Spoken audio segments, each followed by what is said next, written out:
Om Shanti. 7/5/84। Balance रखने से ही blessing की प्राप्ति। प्यार के सागर, आनंद के सागर शिव बाबा पद्मा पदम भाग्यवान बच्चों प्रति बोले। आज प्रेम स्वरूप, याद स्वरूप बच्चों को प्रेम और याद का रिटर्न देने के लिए प्रेम के सागर बाप इस प्यार की महफिल के बीच आए हैं। यह रूहानी प्यार की महफिल, रूहानी संबंध की मिलन महफिल है, जो सारे कल्प में अब ही अनुभव करते हो, सिवाय इस एक जन्म के और कब भी रूहानी बाप का रूहानी प्यार मिल ना सके। कब मिलता है? पूरे कल्प में एक ही बार, उससे ही वंचित रह जाए। पूरे कल्प में एक बार भगवान आते हैं और वो उससे प्यार हम ले ही ना पाए, या उससे प्यार लेने के लिए कुछ भी करना पड़े। यह रूहानी प्यार रूहों को सच्ची राहत देता है, सच्ची राह बताता है, सच्ची राहत भी देता है और सच्ची राह भी बताता है, सच्ची सर्व प्राप्ति कराता है।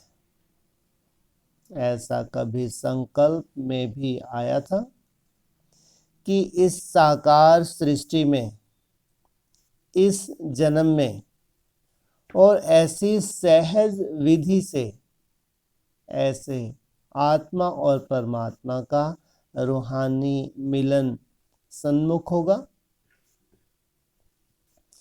जैसे बाप के लिए सुना था कि ऊंचे ते ऊंचा, बहुत तेजोमय, बड़े ते बड़ा है, वैसे ही मिलने की विधि भी मुश्किल और बड़े अभ्यास से होगी।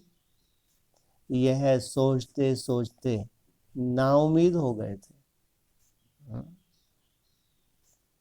सुना था ऐसे ऐसे जंगलों में जाके ऐसे ऐसे तपस्या करते हैं, तब जाके भगवान का दीदार होता है या भगवान की प्राप्ति होती है।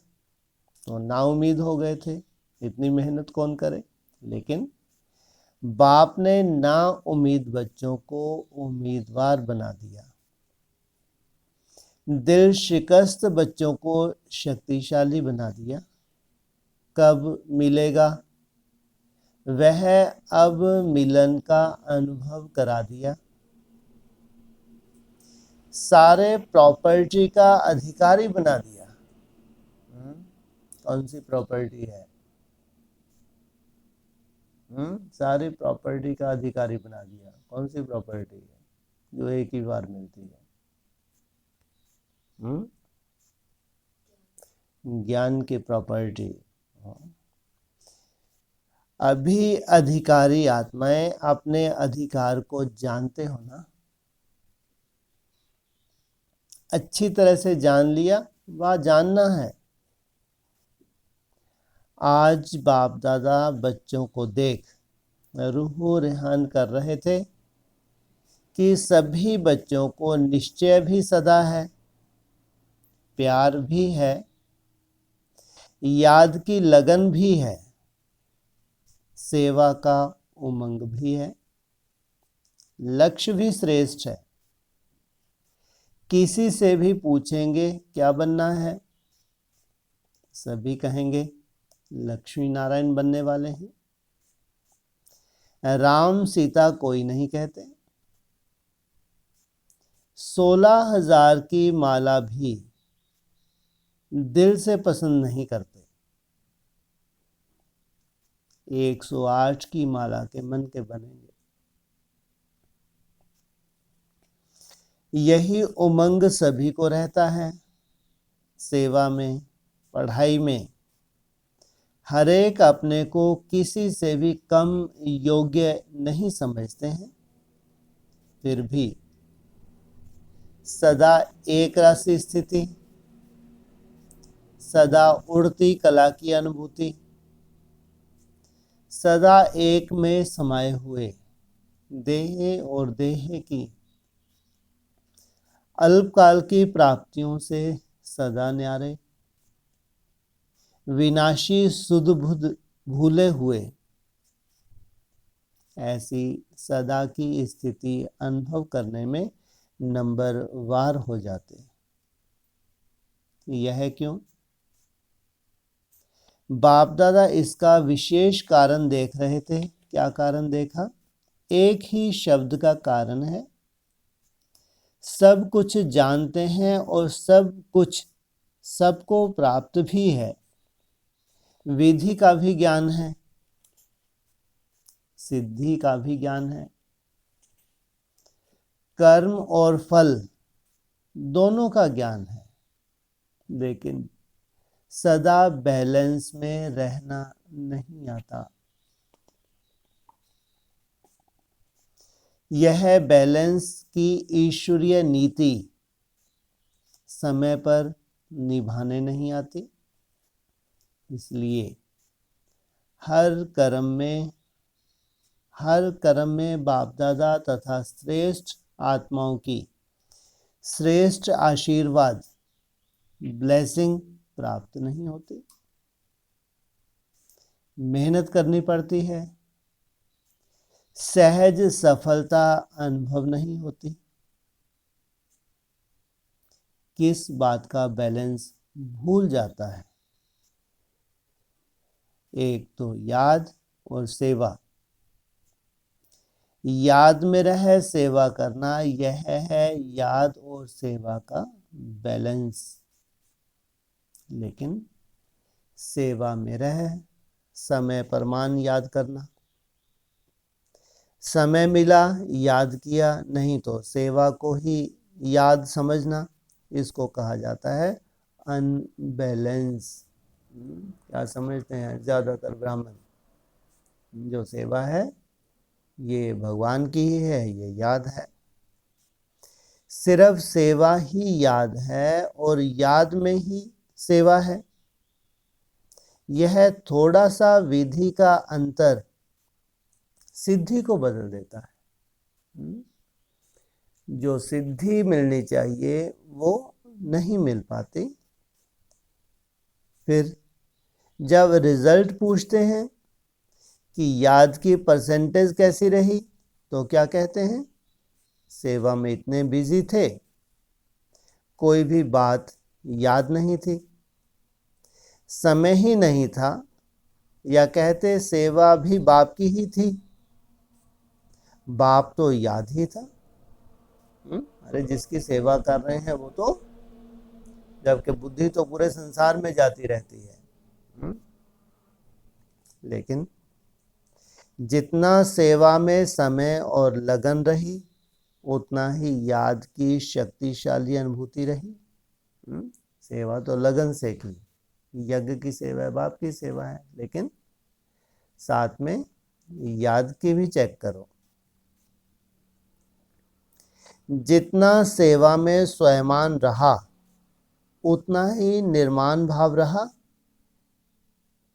ये बैलेंस रहा। बहुत बड़ी, बहुत अच्छी सेवा की, यह स्वयमान तो अच्छा है, लेकिन जितना स्वयमान उतना निर्माण भाव रहे। सेवा करते करते किसी भी तरह का कोई मान शान ना आए। करण करावनहार बाप ने निमित्त बन सेवा कराई। मैं कौन हूं? निमित्त कराने वाला कौन? बाप। यह है निमित्त निर्माण भाव। निमित्त बने, सेवा अच्छी हुई, वृद्धि हुई, सफलता स्वरूप बने। यह स्वयमान तो अच्छा है, लेकिन सिर्फ स्वयमान नहीं, निर्माण भाव का भी बैलेंस हो। नहीं तो क्या होता है, अहंकार आ ही जाता है। यह बैलेंस सदा ही सहज सफलता स्वरूप बना देता है। स्वयमान भी जरूरी है, देहभान नहीं, स्वयमान। लेकिन स्वयमान और निर्माण दोनों का बैलेंस ना होने के कारण स्वयमान देह अभिमान में बदल जाता है। कहाँ स्वयमान से देहभान खत्म होता है, कहाँ सेवा में देहभान आ जाता है। सेवा हुई, सफलता हुई, यह खुशी तो होनी चाहिए। वाह बाबा, आपने निमित्त बनाया, मैंने नहीं किया। यह मैंपन स्वयमान को देह अभिमान में ले आता। याद और सेवा का बैलेंस रखने वाले स्वयमान और निर्माण का भी बैलेंस रखते। समझा? बैलेंस किस बात में नीचे ऊपर होता है? ऐसे ही जिम्मेवारी के ताजधारी होने के कारण हर कार्य में जिम्मेवारी भी पूरी निभानी है, चाहे लौकिक सो अलौकिक प्रवृत्ति है, चाहे ईश्वरीय सेवा की प्रवृत्ति है। दोनों प्रवृत्ति की अपनी अपनी जिम्मेवारी निभाने में जितना न्यारा उतना प्यारा। यह बैलेंस हो। हर जिम्मेवारी को निभाना यह भी आवश्यक है, लेकिन जितनी बड़ी जिम्मेवारी उतना ही डबल लाइट। जिम्मेवारी निभाते हुए जिम्मेवारी के बोझ से न्यारे हो, इसको कहते हैं बाप का प्यारा। जिम्मेवारी निभाते भी जिम्मेवारी के बोझ से न्यारे। घबरावे नहीं, क्या करूं, बहुत जिम्मेवारी है, यह करूं व नहीं, क्या करूं, यह भी करूं वह भी करूं, बड़ा मुश्किल है। यह महसूसता अर्थात बोझ है। अगर यह महसूसता भी है तो बोझ है, तो डबल लाइट तो नहीं हुए ना। एक तो जिम्मेवारी भी उठा रहे हैं, फिर बोझ के साथ, तो इसको क्या कहेंगे, हल्के हैं। डबल लाइट तो नहीं हुए ना।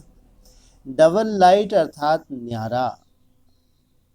कोई भी जिम्मेवारी के कर्म के हलचल का बोझ नहीं, इसको कहा जाता है न्यारे और प्यारे का बैलेंस रखने वाले।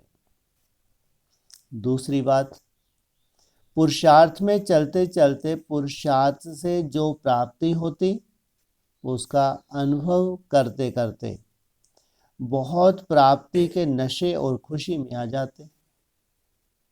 बस हमने पा लिया, अनुभव कर लिया, महावीर महारथी बन गए, ज्ञानी बन गए, योगी भी बन गए, सेवादारी भी बन गए।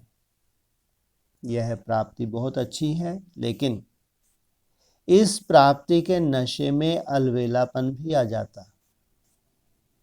इसका कारण ज्ञानी बने, योगी बने, ईश्वरीय सेवाधारी बने, लेकिन हर कदम में उड़ती कला का अनुभव करते हो। जब तक जीना है तब तक हर कदम में उड़ती कला में उड़ना। इस लक्ष्य से जो आज करते, उसमें और नवीनता आई। वह जहां तक पहुंचे वही सीमा, संपूर्णता की सीमा समझ लिया। पुरुषार्थ में प्राप्ति का नशा और खुशी भी आवश्यक है, लेकिन हर कदम में उन्नति व उड़ती कला का अनुभव भी आवश्यक है। अगर यह बैलेंस नहीं रहता है तो अलवेलापन ब्लेसिंग प्राप्त नहीं कर सकता। इसलिए पुरुषार्थी जीवन में जितना पाया उसका नशा भी हो और हर कदम में उन्नति का अनुभव भी हो। इसको कहा जाता है बैलेंस। यह बैलेंस सदा रहे ऐसे नहीं समझना हम तो सब जान गए, अनुभवी बन गए, बहुत अच्छी रीति चल रहे हैं, अच्छे बने हो, यह तो बहुत अच्छा है, लेकिन और आगे उन्नति को पाना है। ऐसे विशेष कर्म कर सर्व आत्माओं के आगे निमित्त एग्जाम्पल बनना है, यह नहीं भूलना। समझा क्या करना है? सबके आगे एग्जाम्पल बनना है, कुछ ऐसी अनुभूति हो ताकि हम अपने अनुभव से दूसरों को गाइड कर सकें। समझा? किन किन बातों का बैलेंस रखना है? इस बैलेंस द्वारा स्वतः ही ब्लेसिंग मिलती रहती है। समझा? नंबर क्यों बनते हैं? कोई किस बात के बैलेंस में, कोई किस बात के बैलेंस में अलवेले बन जाते हैं। बॉम्बे निवासी तो अलवेले नहीं होना, हर बात में बैलेंस रखने वाले होना, बैलेंस की कला में होशियार होना। बैलेंस भी एक कला है। इस कला में संपन्न होना। बॉम्बे को कहा जाता है संपत्ति संपन्न देश। तो बैलेंस की संपत्ति, ब्लेसिंग की संपत्ति में भी संपन्न होना। नर्दे सावर की ब्लेसिंग है, बॉम्बे वाले क्या विशेषता दिखाएंगे? बॉम्बे की मल्टी मिलियनर्स बहुत है ना, तो बॉम्बे वालों को ऐसी आत्माओं को यह अनुभव कराना आवश्यक है कि रूहानी अविनाशी पद्मपति सर्व खजानों की खानों के मालिक क्या होता है, यह उन्हों को अनुभव कराओ। यह तो सिर्फ विनाशी धन के मालिक हैं। ऐसे लोगों को इस अविनाशी खजाने का महत्व सुनाकर अविनाशी संपत्ति संपन्न बनाओ। वो महसूस करें कि यह खजाना अविनाशी श्रेष्ठ खजाना है, और जो उनके पास खजाने हैं, धन की कोई कमी नहीं है, खुशी अगर नहीं दे रहे हैं, कोई ना कोई मन में खुटका लगा हुआ है, आनंद ही नहीं ले पा रहे, तो विनाशी है या अविनाशी है? तो उनको अनुभव कराओ। ऐसी सेवा कर रहे हो ना, संपत्ति वालों की नजर में यह अविनाशी संपत्तिवान श्रेष्ठ आत्माएं हैं, ऐसा अनुभव करें। समझा? ऐसे नहीं सोचना कि इन्हों का पार्ट तो है ही नहीं, अंत में इन्हों के भी जागने का पार्ट है। अभी हम समझाते हैं तो इनके ऊपर कोई असर नहीं होता, ये तो अपने ही नशे में है, संबंध में नहीं आएंगे लेकिन संपर्क में आएंगे। इसलिए अब ऐसी आत्माओं को भी जगाने का समय पहुंच गया है। जिनको अपना ही नशा रहता है धन दौलत का, नहीं सुनते हैं, लेकिन क्या कहा, अब ऐसी आत्माओं को भी जगाने का समय आ गया। तो जगाओ, खूब अच्छी तरह से जगाओ, क्योंकि संपत्ति के नशे की नींद में सोए हुए हैं। हाँ, उनके पास कोई कमी नहीं है, ढेर सारी संपत्ति है, साधन है, उनको लगता है हम कहाँ हैं, स्वर्ग में हैं। नशे वालों को बार बार जगाना पड़ता है, एक बार से नहीं जागते। तो अब ऐसे नशे में सोने वाली आत्माओं को अविनाशी संपत्ति के अनुभवों से परिचित कराओ। समझा? बॉम्बे वाले तो मायाजीत हो ना, माया को समुद्र में डाल दिया ना, तले में डाला है या ऊपर ऊपर से? अगर माया को समुद्र में डाल दिया ऊपर ऊपर से तो क्या होगा? फिर से आ जाएगी। और अगर तले में पहुंचा दिया तो क्या हो जाएगी? डूब जाएगी। डूब के क्या हो जाएगी? हैं? डूब जाएगी, मर जाएगी। है, डूब के क्या हो जाएगी? क्या बन के उभर के बाहर आ जाएगी? हैं? क्या? दासी बन के। फिर डुबोने के ऊपर लहरों में ही लहराती रहती ना। जब गहराई में जाते हैं तो कौन सा स्वरूप धारण, लक्ष्मी कहाँ से निकली? गहराई में जाएंगे तो लक्ष्मी नारायण स्वरूप बनकर नहीं आएंगे? अगर ऊपर की कोई चीज होती है तो फिर लहरों से किनारे आ जाती है, तले में डाल दिया तो स्वाहा। कुछ बचा? पूरा देहभान खल्लास। तो माया फिर किनारे तो नहीं आती है ना। बॉम्बे निवासियों को हर बात में एग्जाम्पल बनना है, हर विशेषता में एग्जाम्पल। जैसे बॉम्बे की सुंदरता देखने के लिए सभी दूर दूर से भी आते हैं ना, ऐसे दूर दूर से देखने आवेंगे। हर गुण के प्रैक्टिकल स्वरूप सैंपल बनो। सरलता जीवन में देखनी हो तो इस सेंटर में जाकर इस परिवार को देखो। सहनशीलता देखनी हो तो इस सेंटर में इस परिवार में जाकर देखो। बैलेंस देखना हो तो इन विशेष आत्माओं में देखो। ऐसे कमाल करने वाले हो ना। बॉम्बे वालों को डबल रिटर्न करना है, एक जगत अम्बा माँ की पालना का और दूसरा ब्रह्मा बाप की विशेष पालना का। जगत अम्बा माँ की पालना भी बॉम्बे वालों को विशेष मिली है, तो बॉम्बे को इतना रिटर्न करना पड़ेगा। हर एक स्थान, हर एक विशेष आत्मा द्वारा बाप की माँ की विशेष आत्माओं की विशेषता दिखाई दे, इसको कहा जाता है रिटर्न करना। अच्छा, भले पधारे।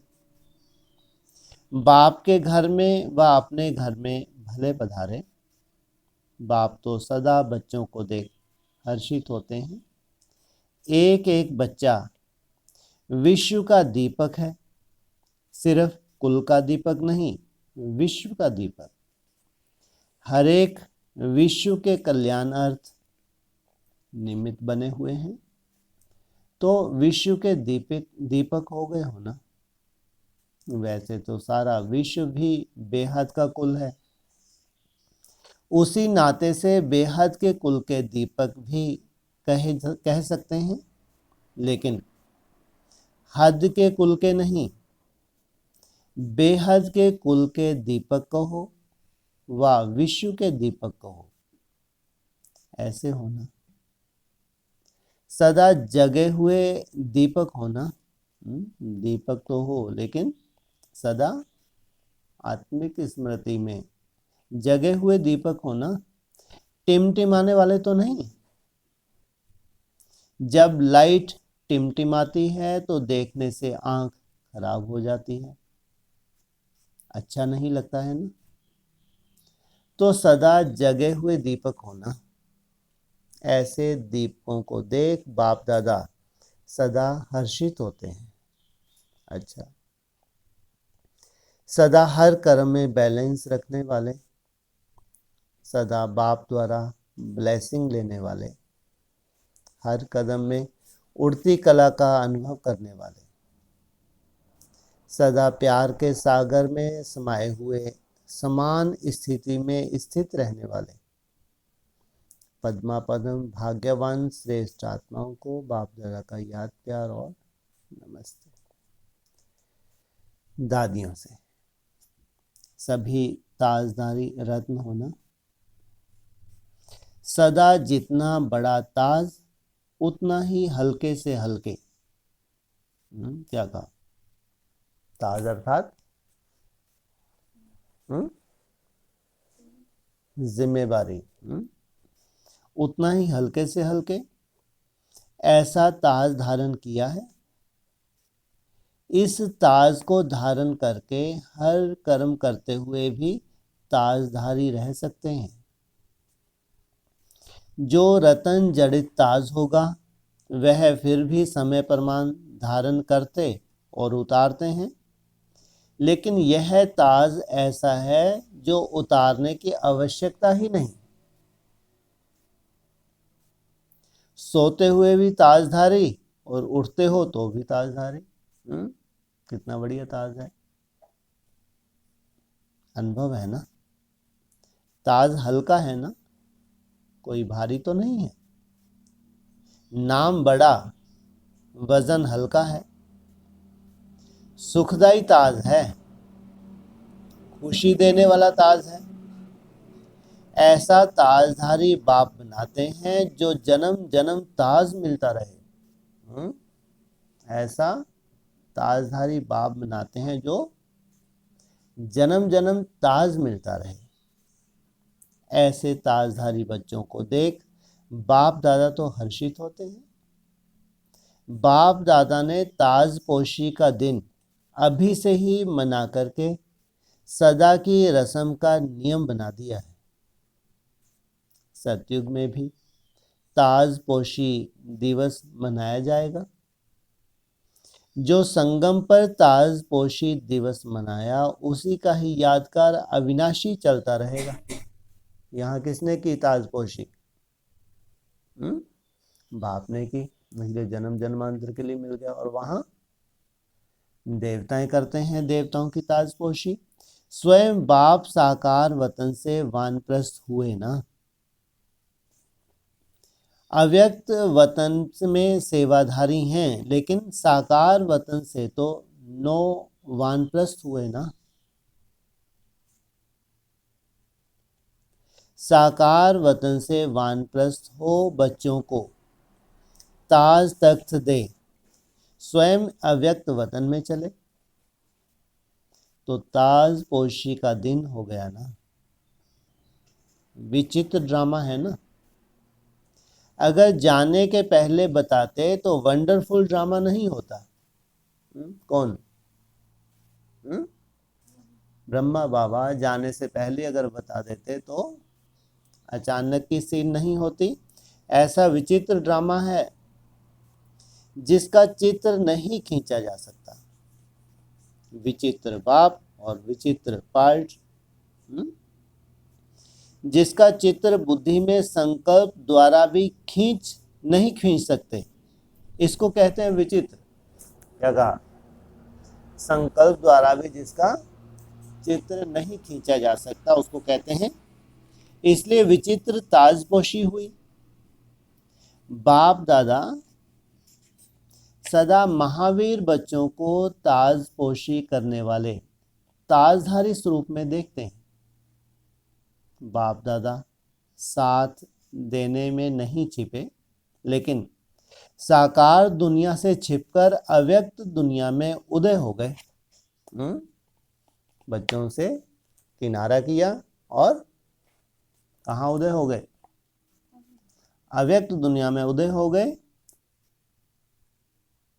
साथ रहेंगे, साथ चलेंगे, यह तो वायदा है ही। बच्चों को भी क्या बनाने के लिए?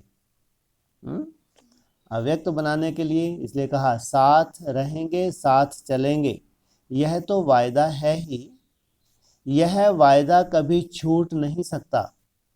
इसलिए तो ब्रह्मा बाप इंतजार कर रहे हैं। नहीं तो कर्मातीत बन गए तो जा सकते हैं। बंधन तो नहीं है ना, लेकिन स्नेह का बंधन है। स्नेह के बंधन के कारण, साथ चलने का वायदा निभाने के कारण बाप को इंतजार करना ही है। साथ निभाना है और साथ चलना है, ऐसे ही अनुभव है ना। अच्छा, हर एक विशेषता है, हर एक विशेष है। विशेषता एक एक की वर्णन करें तो कितनी होगी, माला बन जाएगी। इसलिए सदा दिल में ही रखते हैं, वर्णन नहीं करते। अच्छा, पार्टियों से अमृत वेला सदा शक्तिशाली है। अमृत वेला शक्तिशाली है तो सारा दिन शक्तिशाली रहेगा।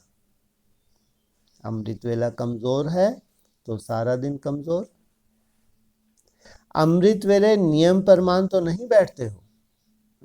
एक नियम बना हुआ है, उठना है और 2-3 घंटे बैठना है, लेकिन कैसा हो, शक्तिशाली। यह वरदानों का समय है। जितना समय कम होता जाता है उतना ही समय की वैल्यू बढ़ती जाती है।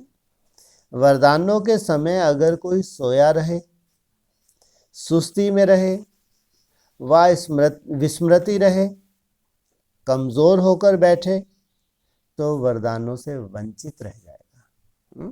भगवान के द्वारा जो वरदान चाहिए नहीं मिल पाते, तो अमृत वेले का महत्व सदा याद रहता है ना। चाहे हद का अमृत वेला हो, चाहे बेहद का अमृत वेला हो। बेहद का अमृत वेला कब से कब तक बताया बाबा ने? 17-18 से 27-28 तक। उस समय नींद तो नहीं करते हो। कब? खास अमृत वेले झुटके तो नहीं खाते हो ना। कभी कभी कोई नींद की अवस्था को भी शांति की अवस्था समझते हैं कि हम तो बहुत अच्छी अनुभूति में थे शांति की। उन्होंने पूछते हैं कैसे बैठे थे, तो कहते हैं बहुत शांति में। तो ऐसी चेकिंग करो। कभी भी शक्तिशाली स्टेज के बीच में यह माया तो नहीं आती है। जो शक्तिशाली है उसके आगे माया कमजोर हो जाती है। अव्यक्त बाप दादा की पर्सनल मुलाकात युगलों से सदा प्रवृत्ति में रहते, इस वृत्ति में रहते हो कि हम न्यारे और सदा बाप के प्यारे हैं। यही वृत्ति सदा प्रवृत्ति में रहती है।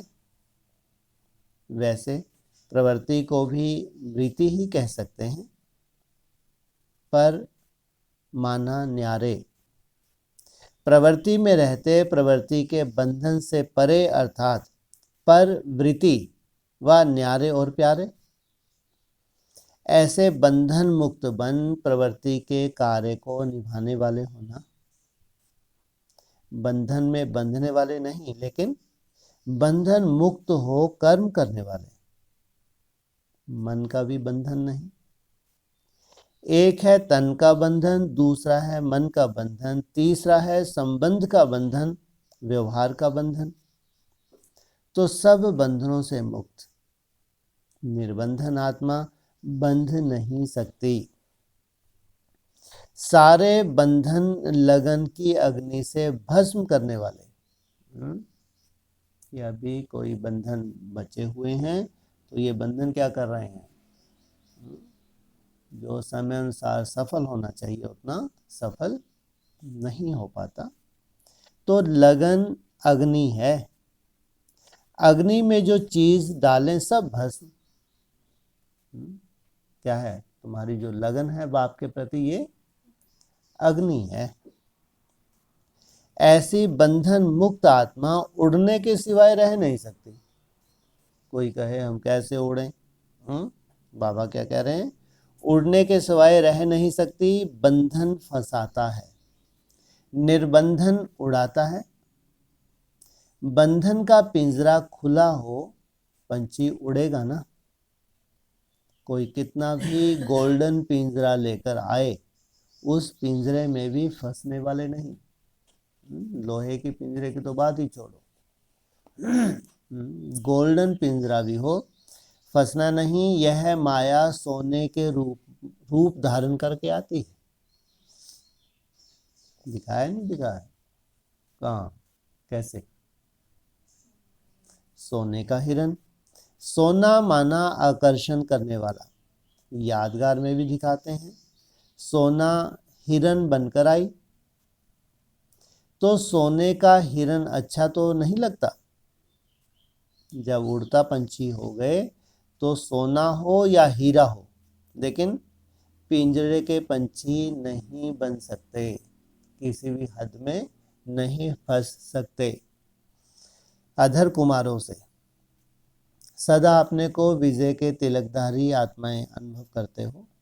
विजय का तिलक सदा लगा हुआ है, कभी मिट तो नहीं सकता। माया कभी मिटा तो नहीं देती। रोज अमृत वेले इस विजय के तिलक को स्मृति द्वारा ताजा करो, तो सारा दिन विजय का तिलक लगा रहेगा। विजय का तिलक है तो राज्य का, भाग्य का भी तिलक है। इसलिए भक्त भी बहुत बड़े बड़े तिलक लगाते हैं। तिलक भक्ति की निशानी समझते हैं, प्रभु प्यार है, इसकी निशानी तिलक लगा देते हैं। आपको कितने तिलक हैं? राज्य का तिलक, भाग्य का तिलक, विजय का तिलक, यह सब तिलक मिले हैं ना। तिलकधारी ही तख्तधारी हैं क्या? अगर तिलक नहीं है तो तख्त भी नहीं है। बाप का दिल तख्त जो अभी मिला है, ऐसा तख्त भविष्य में नहीं मिलेगा। यह बहुत श्रेष्ठ तख्त है। तख्त मिला, तिलक मिला, और क्या चाहिए?